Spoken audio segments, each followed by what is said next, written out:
this progress over perfection that I mentioned here a moment ago. That initiative has really only come about, to be honest, I'm not necessarily proud to say it, in like the last 2 months, where things have been, very busy, a lot of travel, a lot of initiatives, and just getting to a point where I'm like, why I can't do all this perfect. Like, okay, but that's okay. And it's like, how do I get to be 45 years old and realize that I'm not perfect? Even though my dad always told me that I was for many, many years, that I'm not, and that I can't expect myself to be, and hopefully most people don't expect me to be.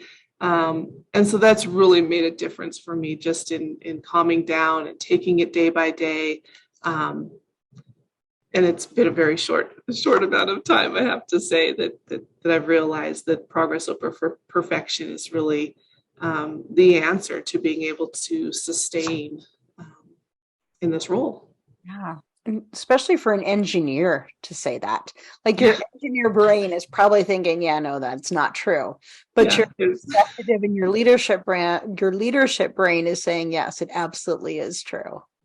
Yeah. As an engineer, that's, coming out of and getting rid of my engineering brain to some extent has been a big challenge over my career, and transition into other areas and into leadership. Because as an engineer, you kind of believe there's always an answer. There's always a root cause. There's a formula for most everything. And so putting that aside has been a challenge. So how have you been able to put that aside throughout your career? What tips or advice do you have for our listeners or the people who are watching this?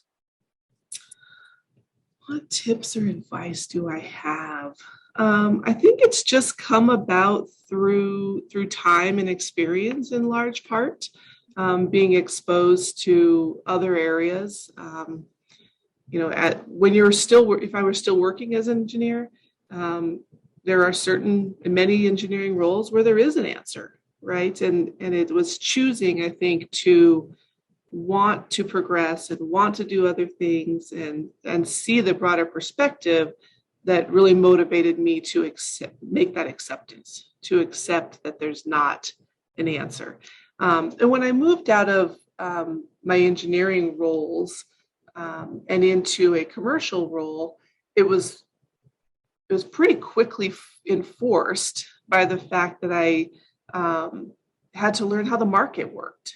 And there's not a formula for how the market works. There's a lot of indications, and there's a lot of opinions, and then there's unpredictable aspects that influence the market. And I just had to let go of there being a formula and insisting, like, I have to be able to figure this out. There's only indications. There's not a set answer. Wow, that sounds like a very big learning moment for you. Yeah. And if I hear what you're saying, that learning about other areas of the business as well really helps with this, helps pull you out of that. That's absolutely wonderful.